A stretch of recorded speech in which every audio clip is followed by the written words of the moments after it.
Saya ingat waktu itu Perdazak, ketika bupati mengeluarkan edar bahawa setiap pegawai dipotong 2,5%. Tak peduli berapa gaji.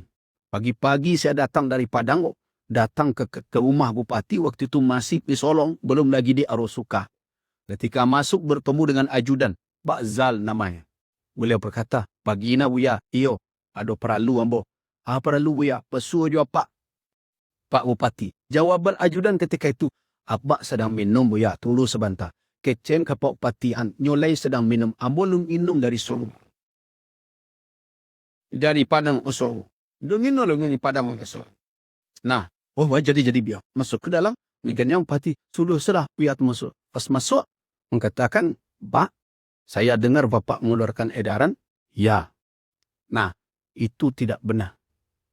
Apa kebijakan Bapak ambil itu tidak benar dan tidak. Saya dulu tidak mau menyandang jadi ketua bidang fatwa." Kata Bapak, "Sandang jugalah." Akhirnya dengan terpaksa saya sandang. Karena jabatan sudah saya sandang, sekarang saya laksanakan tugas saya. Bapak hentikan itu. Kalau tidak Bapak hentikan, jawab salam saya. Ice Bupati, "Bakok salam-salam go, Sar." Tentu iyo Pak. Di dunia awak di pertemuan, di akhirat di pertemuan nanti oh. Siana ka masuk neraka gara-gara itu janji kaki serang-serang. Ndawak. Kata beliau, "Kok sampai itu sinan, apanya tuh? Sampai ke mana Pak nanda? Pitih orang nampak ambil tanpa alasan."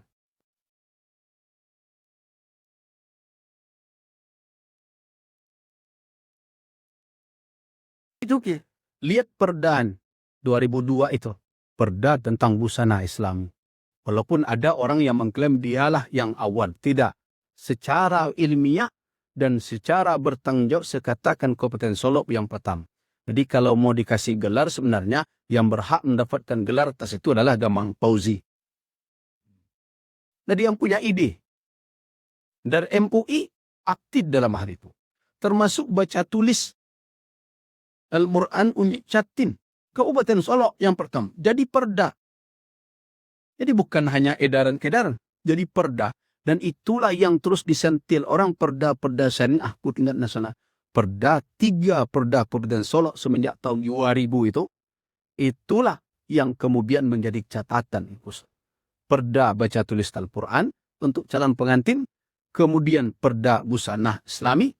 Kemudian berikutnya adalah perda zakat. Nah, tentang perda busana Islam, ketika kasus SMK di Padang muncul, kenapa saya bereaksi cukup keras? Bahkan saya tantang waktu itu Nadiem Makarim, kalau tidak tahu apa-apa datang ke Sumatera Barat. Karena saya tahu isi perda itu. Yang dikatakan diskriminasi itu bohong. Kenapa? Karena saya ingat dalam pasal di perda itu berbunyi secara eksplisit bahwa non-muslim yang tidak beragama Islam berbusana menyesuaikan dengan ajaran agamanya masing-masing. Jadi bukan pemahaman begitu, tetapi tertulis secara eksplisit. Kenapa saya ingat? Karena dari perdanya sampai juknisnya, saya ikut membuatnya di Convention Hall, di tepi danau di atas Jalan Pancap itu. Jadi karena itu, saya katakan itu hasil dari mana? Hasil dari mudzakarah. Saya ingat waktu itu Perdazak, ketika bupati mengeluarkan edar bahwa setiap pegawai dipotong 2,5%. Tak peduli berapa gaji. Pagi-pagi saya datang dari Padang, datang ke rumah bupati, waktu itu masih di Solong, belum lagi di Arosuka. Ketika masuk bertemu dengan ajudan, Pak Zal namanya. Beliau berkata, "Pagi na buya, iyo, ada perlu ambo." "Ah, perlu buya, pesuh jua Pak Bupati." Jawaban ajudan ketika itu, "Habak sedang minum buya, tunggu sebentar. Kecen ke Pak Bupatian, nyolai sedang minum, ambo lum minum dari sumber." Dari Padang Osoro. Dungin di Padang Osoro. Nah, jadi biar masuk ke dalam. Yang Bupati, sudah biar masuk. Pas masuk, mengatakan, "Pak, saya dengar Bapak mengeluarkan edaran." "Ya." "Nah, itu tidak benar. Apa kebijakan Bapak ambil itu tidak benar dan tidak. Saya dulu tidak mau menyandang jadi ketua bidang fatwa." Kata Bapak, "Sandang jugalah." Akhirnya dengan terpaksa saya sandang. Karena jabatan sudah saya sandang, sekarang saya laksanakan tugas saya. Bapak hentikan itu. Kalau tidak Bapak hentikan, jawab salam saya. Ice Bapak, tiba aku salam-salam ko, Sar. Tentu iyo Pak. Di dunia awak di pertemuan, di akhirat di pertemuan nanti oh. Sia nak masuk neraka gara-gara itu jangan kaki serang-serang. Indah wak. Kata beliau, kok sampai ke sini nun? Apanya tuh? Sampai ke mana Pak Naninda? Pitih orang nampak mik tanpa alasan. Akhirnya ketika itu berdiri beliau ke telpon beja. Waktu itu ada napi-apian. Telepon, bacat namanya Pak Safri Khatib. Terbacap, sore petang mah. Atau bacap, Allah di meja. Tinggal membagian sejoleh. Cabai saya balik. Saya ingat di depan saya. Cabai saya balik. Tak ada hati. Bakal itu Pak. Kuah, Sabus Rizal ni Pambo. MUI lah setuju. Kau nak bisa ada cabai salah. Itu bah nanti awak sarahkan dulu.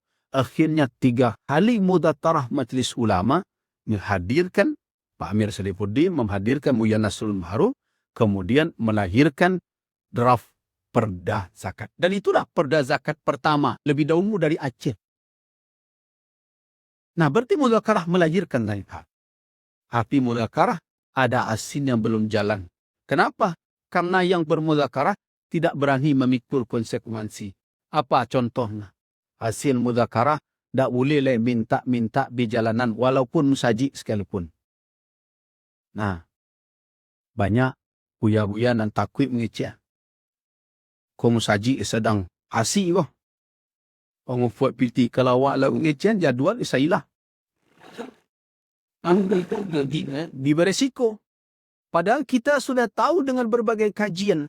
Siapa yang tidak tahu bahawa setelah minta-minta itu, kemudian banyak ada deal, komitmen berapa persen untuk orang yang berdiri itu. Nah, kalau sudah meminta-minta dijadikan sebagai kasab, ba'amali hukumnya halalkah itu? Bukankah meminta-minta itu hadis qabiah bila jadi rujukan? Nah, tetapi tidak berani banyak orang menyuarakan hal itu. Jadi berarti mudzakarah tidak berhenti pada catatan kesimpulan. Harus dipikul.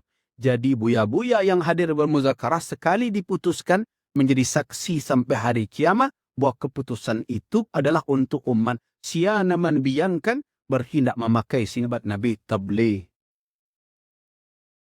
Bukan menyinggung, tapi sekedar menyantir. Nah, demikian. Terima kasih wafaqanallah wa iyyakum lima yuhibbu wa yarda. Wabillahi taufiq wal hidayah. Assalamualaikum warahmatullahi